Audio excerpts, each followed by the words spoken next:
Hello everyone, let's start with our next topic, that is multiplication of two vectors. And in multiplication of two vectors we'll start with scalar product or dot product of two vectors. Although it is a product or multiplication of two vectors, yet it is named as scalar product. Why?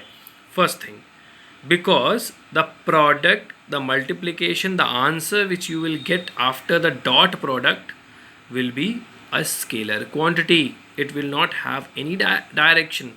That's why it is called scalar product or dot product. Don't be confused that scalar product means product of a vector with a scalar. No, it is a product of two vectors, yet there will be no direction in the multiplication. That's why it is called scalar product or dot product.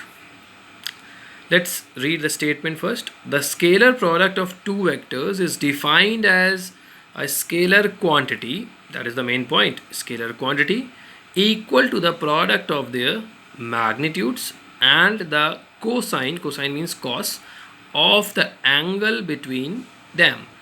Suppose we have two vectors, a vector and b vector, and the angle between them is theta. In such case, a vector dot, this is the symbol of dot product, a vector dot b vector is equal to ab cos theta. As I have told you, product of their magnitudes and cosine of the angle between them.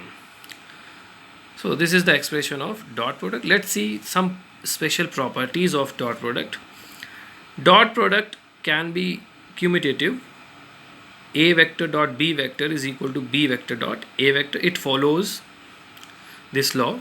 Second, scalar product also follow distributive law, that is a vector dot b vector plus c vector is equal to a vector dot b vector plus a vector dot c vector.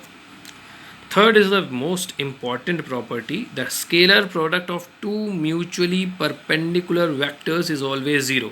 Suppose we have two vectors which are mutually perpendicular to each other, then the angle between them will be 90 degree. In such case, a vector dot b vector is equal to ab cos 90. Cos 90 is always 0. That's why a vector dot b vector is equal to 0 in case when two vectors are mutually perpendicular to each other. Another very important property, that is the scalar product of a vector with itself is equal to the square of its magnitude.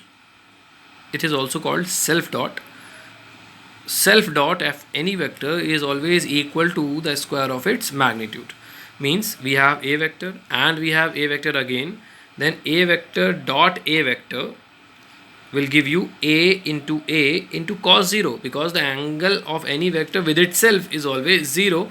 Hence cos 0 1. So a into a square. Self dot of any vector is always equal to its square of its magnitude.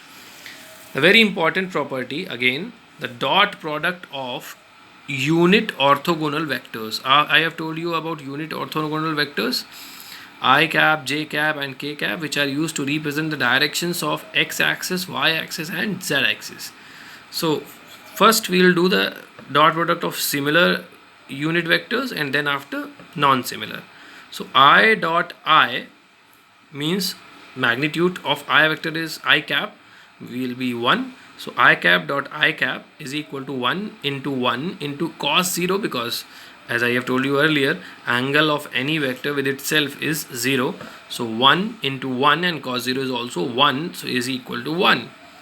Similarly, j dot j is also equal to 1 and k cap dot k cap is equal to 1. Let's move to non-similar dot products. So I vector dot j vector, which should be equal to j vector dot I vector, as I have told you, scalar product follows this law, will be equal to 1 into 1, as their magnitudes are always 1.